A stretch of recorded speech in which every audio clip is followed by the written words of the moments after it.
Welcome to the Neuroscience Meets Social and Emotional Learning podcast. My name is Andrea Samadi. I'm a former educator who's been fascinated with understanding the science behind high performance strategies in schools, sports, and the workplace for the past 20 years. This is episode number 36 with the creator of The Learning Pit, a sought-after keynote speaker and author of 9 books about teaching, learning, and leadership, James Nottingham from Northumberland, UK. Within a few minutes of posting about this interview on my social media channels, I had good friends who were deeply invested in teaching and learning from around the world message me about how excited they were to hear this interview. I'm not surprised that the Swedish Teaching Union describes James as one of the most talked about names in the world of school development. James's most recent book, Challenging Learning, now in its 2nd edition, describes the theory and practice of guiding students through the learning pit, encouraging them to step out of their comfort zone. This practical book is filled with ideas for making lessons engaging, thought-provoking, and collaborative. Welcome, James. Thank you so much for taking the time to be here today from the UK. It's lovely to be here. Thank you for the invitation, Andrea. Absolutely. Well, let's dive right into these questions here. James, we all know that our educational system worldwide has been under a microscope of discussion for transformation the past few years, even the past few decades, and that some countries that you're working with are leading in this transformation over others. And just a note, here in Arizona, USA, we're ranked near the bottom, which is pretty scary for me as a parent, but it does motivate me to want to do more. Where did your vision to improve education begin? And did you ever imagine that you'd be doing this having such an impact? My passion for education came from the fact that school didn't work for me. I really didn't enjoy school. I think my primary school or elementary school days were relatively straightforward and happy, but then my secondary school days, my high school days, they were, looking back, pretty much a waste of time. I got labelled as a naughty boy. I was expelled from 2 of my high schools. I felt as if education and schooling was relatively dull and pretty useless, actually, in preparing me for the world. I felt as if I learnt an awful lot more outside of school than I did inside school. And so the furthest thing from my mind was going anywhere close to a school after I managed to escape. But then I tried pig farming and working in a chemical industry, and neither of those worked for me. And then I did some work, charity work in apartheid South Africa, and ended up working in a school where there were 3 teachers for 500 kids. And I became the 4th.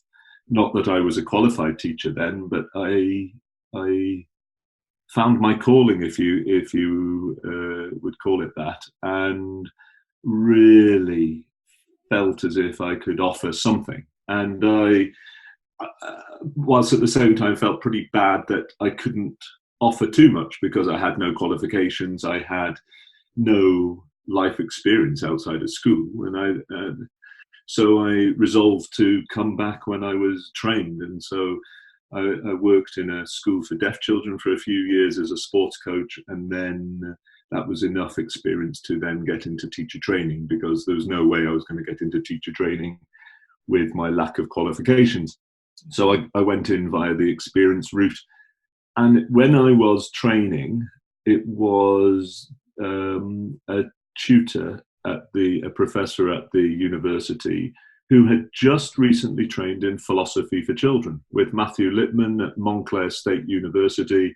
This is in 1992. And he questioned us, he challenged us, he turned my idea of education upside down. And I realized that all the rote learning that I'd done at school hadn't really prepared me for life very well, other than to sit exams.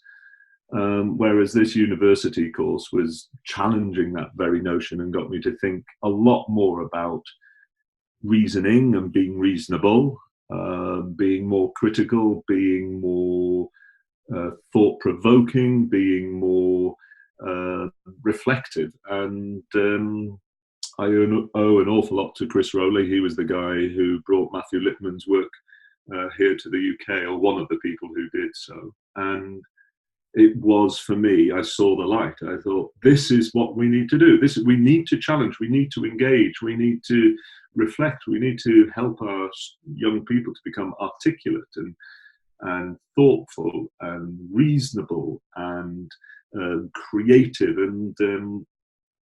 And I went into teaching with a burning passion to change things. This sense that we need to do better, we can do better.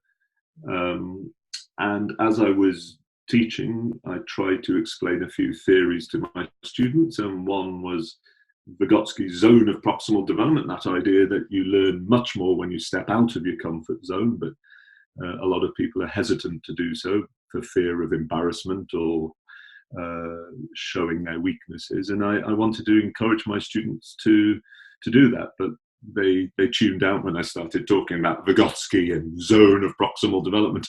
So I had to find a different way to explain it. And so the learning pit was born, and I used that to say, look, it's not easy. When you step out of your comfort zone, it is frightening. It can be confusing. It can be frustrating. But I'm there with you. In fact, we're all there together. And we're going to get worse before we get better. And I wanted to prepare them for that and reassure them that this is a good thing to be out of your comfort zone. And it seemed to catch the imagination, and the BBC made a short film of me working with these kids towards the end of the 90s, and then lots of schools in the northeast of England got interested, and it went from there. And I started sharing the idea, the learning pit, at conferences, and now if you do a search online, there are millions upon millions of hits. So it's a bit surreal. It's very lovely, but it's very surreal. And I suppose it comes down to some of the best ideas are the simplest ideas, something that you can get your head around and has a meaning. And I'm delighted to continue that journey today. Well, it's wonderful to hear where it all started, especially when you see that you had like a flash of light around this idea you knew back then, and then you just had to figure it out along the way, which is interesting to see where people's ideas came from. And over the weekend, I dove into your book, Challenging Learning, and I should have known from the title that I'd be drawn in, because challenge is one of my top 5 values. I don't work very well without it. And now I have a completely different perspective as to why. Can you explain a little bit more about how you challenge learning with your learning pit? What do you actually do? Well, if I take a step back for a moment and look at the evidence, there's a number of meta-analyses comparing many, many studies that show when we give young people choice, when we give them control over their learning, they learn less, not more. Now that just shocked me even, because I thought, well, hang on, we all like choice. We all like to feel a sense of ownership. And that is motivating, and it is a good thing to give people choice. Of course it is. The problem is that when we give young people choice in school, that is, they typically go for the easier option. They go for the thing they think they can do. Because they think that's what the teacher wants, or because they think if I get it right, the teacher won't give me any more work. They don't want to look stupid in front of their friends. And so there is this culture that is very, very common, that people, and I say people rather than just children, and I think adults are just as susceptible as children, that we tend to go for the options that we think we can do. So you're given choice. Well, I've done that before. I've used this before. I'm pretty good at that, so that's what I go for. You don't often hear young people saying, "Now then, I've got an opportunity to try something new and different. What shall I try?" So I think one of the things is to reassure and to convince people that challenge, although it can be frustrating at times, although it can be confronting, although it can be confusing, actually a lot more comes out of it. We grow when we are challenged. We flourish. I love that word, flourish. We want to help our young people to flourish. And take any particular situation. So if you're going to, let's say, a sports lesson, well, if you get the kids to do what they're good at and not stretch them and not challenge them, then they're going to have a pretty nice time, but they're not going to develop. And it's the same in music, and it's the same in math, and it's the same in literature. It's the same right across the board. And so why I chose the term challenging learning for my first book and now my companies is that it's a double meaning. Challenging learning. On the one hand, I want to make learning more challenging for the reasons I've just discussed, and I want people to become more familiar with challenge so that they look back at the challenge that they've gone through and think, okay, I coped, I did well there, and look what I can do now that I couldn't do before, look what I know now, or look what I understand now that I didn't understand before. So on the one hand, I want to make learning more challenging, and on the other hand, I want to challenge the way in which learning takes place. And that's the other aspect of my work, is looking at what we typically see in school, typically the way in which we organise or set up learning, and how can we challenge that.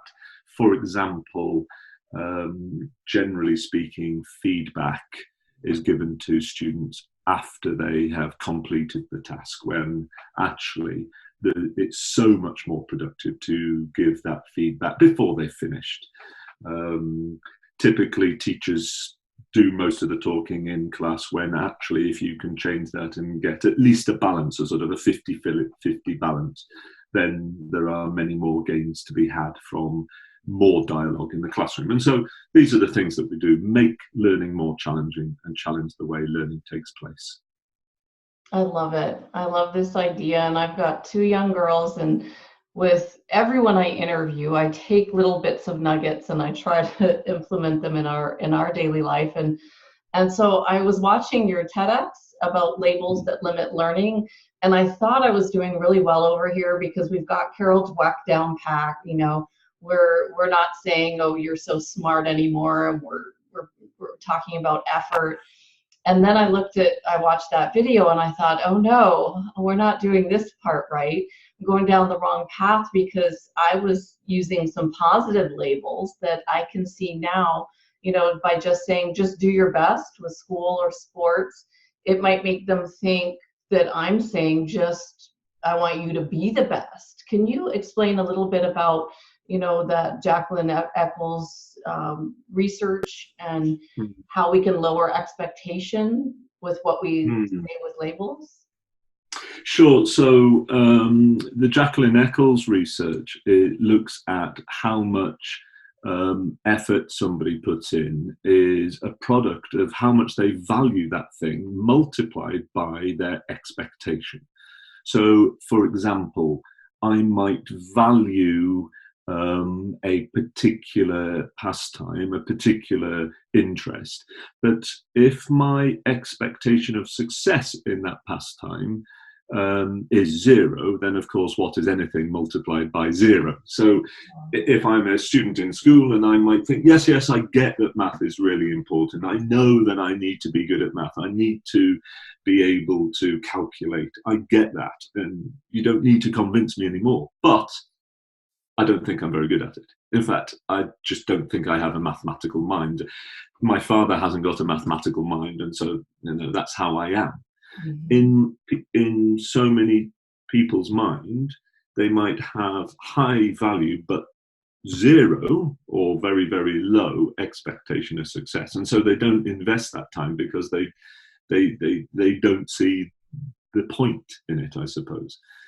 Mm-hmm. And for me, these labels are an extraordinarily interesting and problematic thing. as you mentioned, Carol Dweck just then, she and I do conference tours together, and I learn so much when we're on tour, listening to, and just all those small little conversations that we have on the trains and as we walk to a different venue. And it's fascinating that we are so, shall we say, inclined towards labeling. I suppose it's a way we organize our world and we organize our thinking, we label. And so Carol Dweck's idea is it is better to label actions rather than to label people.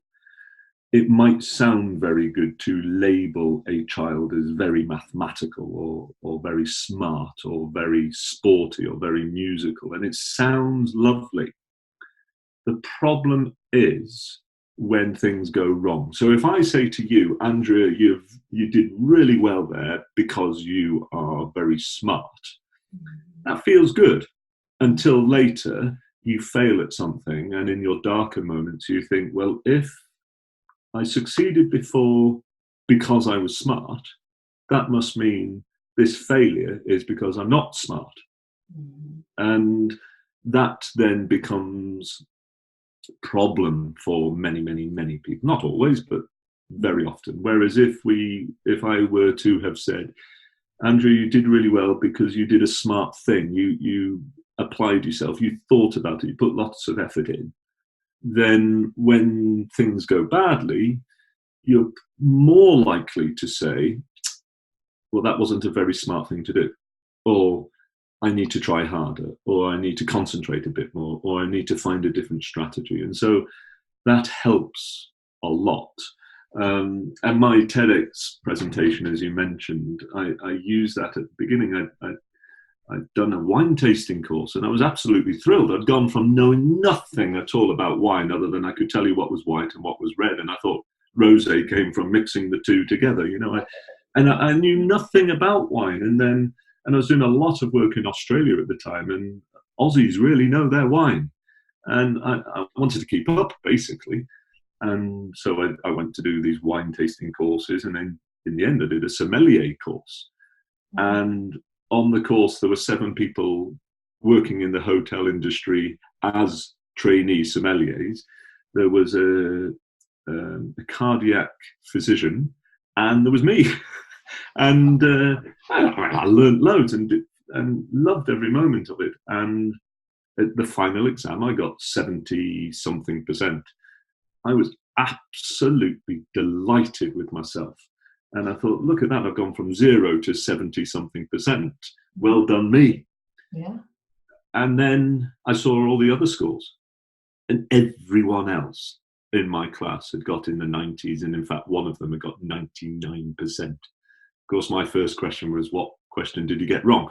But my point was that I felt so deflated because I was the special needs of the group all of a sudden.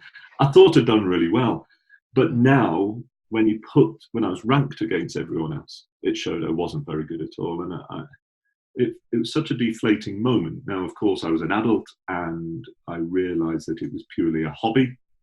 It wasn't something that I'd been told again and again and again mattered in the way that we're told doing well in language and literature and arithmetic does matter. I was able to deflect that disappointment. But as a child, I would have taken that really to heart, that right. Look at me, so low down in the rankings in math, for example, or low down in the rankings of grading of any sort.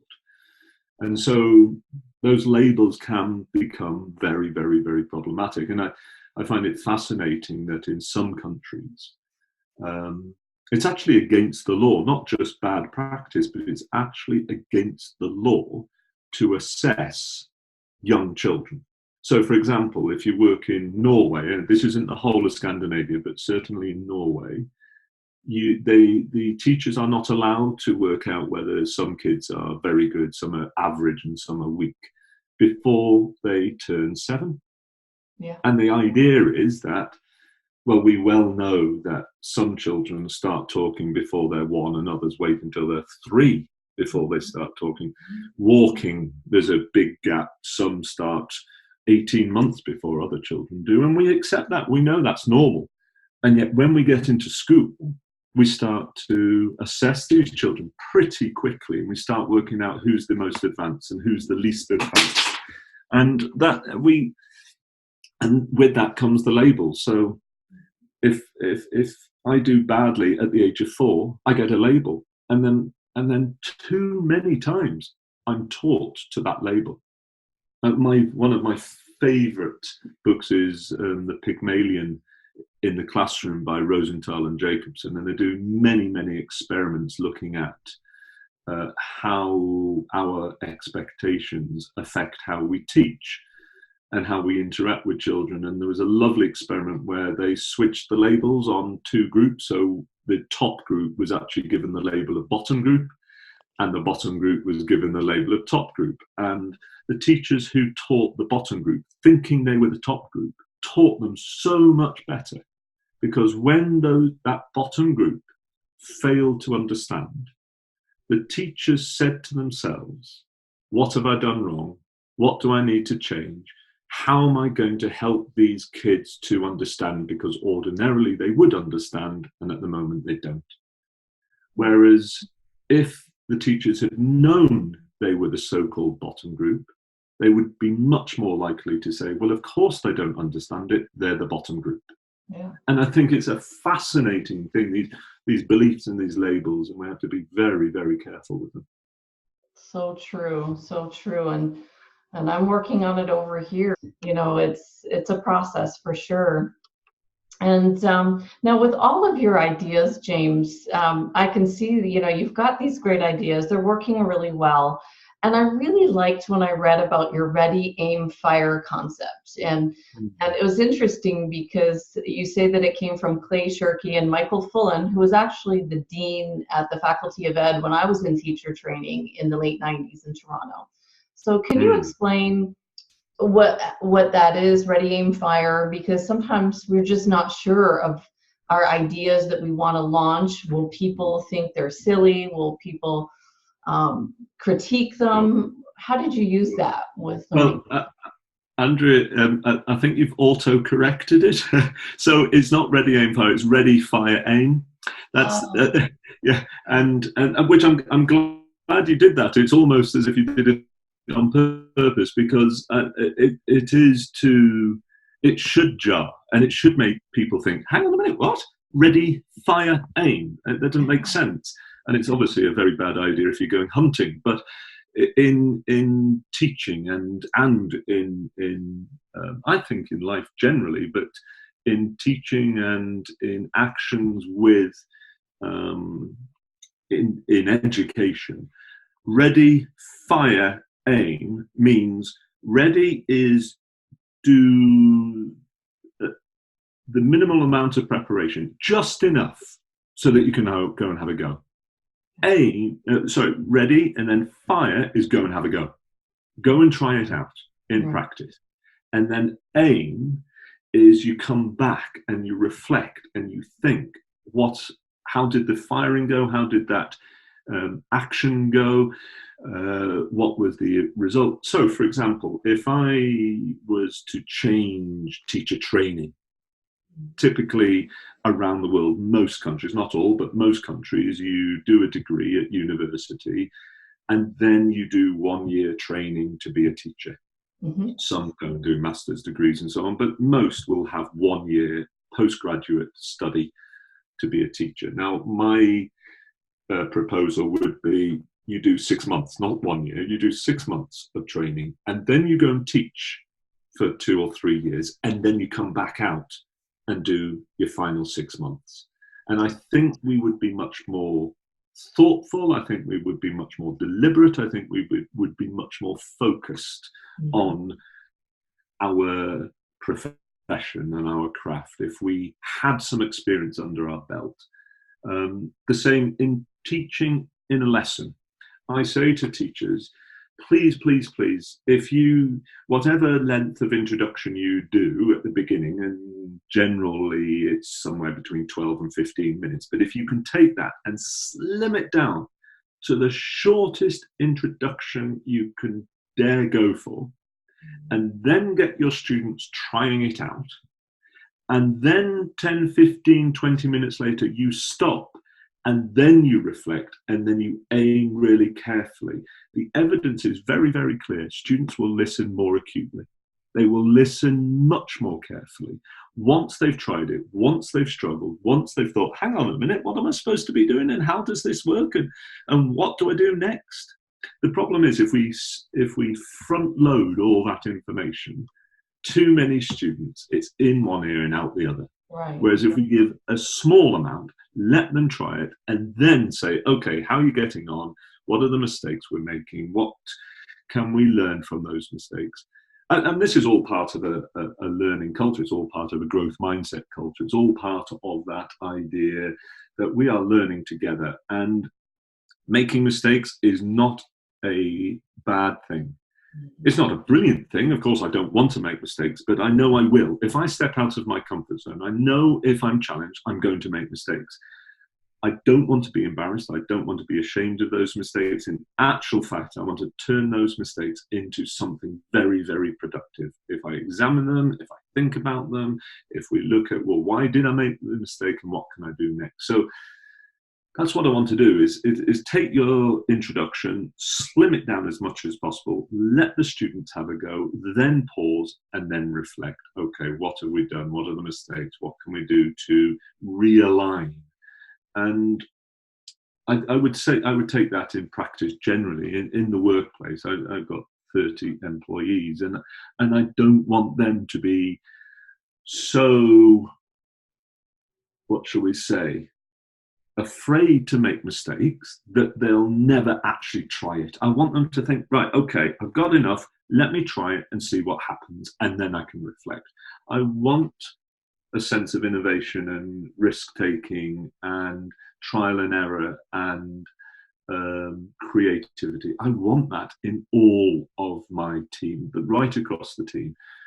And I think too often in organizations, in the workplace and at home, too often people won't take the first steps out of their comfort zone because they think other people are waiting for them to fail. But if we can change that culture to say, I would expect you to make mistakes because this is just your first go, this is your first attempt. And when you do make mistakes, let's think about them together and use them to aim much more accurately. Right, and take that feedback to improve and sharpen it. Absolutely. And not be afraid for that feedback. Because I remember the first time when I launched my stuff in the schools, not everyone liked it. I had some superintendents say, now we need you to go this direction. And if I had been afraid to try that direction or thought, well, that's not where I wanted to go, then I would never be where I am today. So it's the aim, take the feedback and run. Absolutely. So James, what's your vision with challenging learning in the learning pit? With such a broad audience, you've got staff in 6 countries. Where are you going with this from here? Our focus is on helping people to make those changes. We want to be the company that stays behind at the end of the event to tidy the chairs away. I think when I first started, I was doing a lot of keynote speeches. I was visiting schools for a day. And that's, to be honest, that's the main business model for consultancy. Most independent consultants, you go for a day. Sometimes you go for 2 or 3 days, but that's pretty much the limit. Keynote speakers will go, they're on a tour and they'll do 120 presentations in a year. And that's where I found myself. And I enjoyed it. I enjoyed aspects of it until I returned to the same places again. And of course, I would hear all the early adopters talking about how fabulous it was and how they're using the learning pit and it's just changed this and it's added that. And it was lovely. But when you scratch the surface, the vast majority hadn't done very much with it at all. But they remembered having a nice day and having a bit of a laugh now and again. And oh yeah, that was good, some good ideas. And then you'd say, okay, great. So what have you done with it since? Yeah, well, I've been really busy, so I haven't had chance to do it. You know, that kind of response, and it became quite dispiriting. And so that's why I thought I've got to invest here. I've got to invest in building and training a team that whereby we can work long term with people and really help them to go deep, really stick with them right the way through until they are seeing the significant changes. So if we go back to that ready, fire, aim idea, keynotes are purely and simply a ready. That's it. That's all they can possibly be. And then you hope that some people will go away. You hope that a lot of people will go away and try it. But then who does the aiming afterwards? How do you help them with the aiming? And so all my colleagues are involved in long-term projects. So we've got long-term projects going, quite a number in Illinois at the moment, and we've got a lot across Europe and Australia and so on, where we work with schools and colleges for normally 2 or 3 years. We do demonstration lessons, because that's one thing. A lot of teachers would fold their arms and say, well, that sounds great, but it won't work in my school, or it won't work with my students. So we say, well, give me your students then.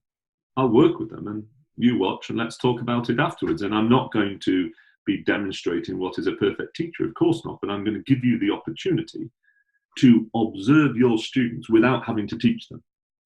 And then let's talk about the learning afterwards. So we do a lot of coaching, we do a lot of team teaching, we do demonstration lessons, we help the leaders to understand where they're going. And let's face it, we're going to go through the pit. Generally speaking, we go through the pit. We generally, when you start to tinker with things, people become a little confused. Am I supposed to be doing this? Am I supposed to be doing that? You mentioned Carol Dweck earlier. If you do mindset work, some people actually stop praising students altogether because they're so worried about saying good girl, good boy, that they stop praising altogether. Now that's going through the pit. That's thinking, I don't know what to say now. And it's okay, but listen, here's some of the ways we can praise without it being a problematic issue later on. So where we're going is we're growing that company to be there for people in the long term. We know what we stand for. We're there to challenge the way learning takes place and to make learning more challenging. We've got certain themes that have been with us for 20 years or more. We know these themes inside out. We're certainly not a bandwagon organization, and we don't go for the new shiny toy that all of a sudden some new idea comes over the horizon. Oh, well, let's use that one. We stick to what we know makes a significant difference. We've got our own evidence. We've obviously got an awful lot of international and local university evidence too. And it's about making those deep changes. Of course, my accountant keeps saying, listen, just sack everybody and go back to keynoting, because there's certainly a bigger profit margin in that. But this is about impact. This is all about that evidence. And when for example, you hear that teachers have remained in the profession that they love so dearly, but they were heading out because they were disillusioned with the standards or the grading or the absolute emphasis on the teaching rather than the learning. And when you hear them say, this has changed me, now I'm getting dialogues going in the classroom, now we're investigating more deeply, now my students understand the concepts better, now my questioning techniques are much improved, now I love teaching, that's just sounds fabulous. A group, some of the districts in southern Sweden, it's a pretty remote area by Swedish standards anyway, and they used to get either one or no applicants per teaching job. Nobody wanted to work there because everybody wants to go to the big cities, and nobody wants to go into these rural areas. And we've been working with them for almost 3 years now, and now they get 18 applicants per job. Now, we hadn't set out to do that, but the very fact that it's created a sense of professional pride and excitement, and students are doing so much better and the grades are improving. We haven't set out to do that. We've set out to improve the culture of learning in schools and colleges. And when you see those sorts of outcomes, that's when you think, wow, this is brilliant, and we want to share more. Yeah, that's all we hope for, right? As an educator, to be in a place where we feel like we have autonomy and we belong and we can make an impact. And the programs are doing that, which is, it's brilliant, James. I want to thank you so much for your time today, for sharing everything about the challenging learning and the learning pit. What's the best place for people to find you if they want to find you and contact you? Yeah, so there's two websites. One, my company website is simply challenginglearning.com. It's obviously all one word, challenginglearning.com. And then there is also a site about the keynotes that I do that lead to that long-term work that I just mentioned, and that's jamesnottingham.co.uk. Actually, we're just refreshing our Challenging Learning website, so visit it at the end of January or early February and you'll see a much improved site. That's the plan anyway. Well, everything's always under improvement. Well, oh yes. Thank you so much, James. I appreciate your time today, and I look forward to following your work and sharing this interview with the audience, and thank you so much for your time. It's been an absolute pleasure. Thank you very much, Andrea, for the invitation. Absolutely.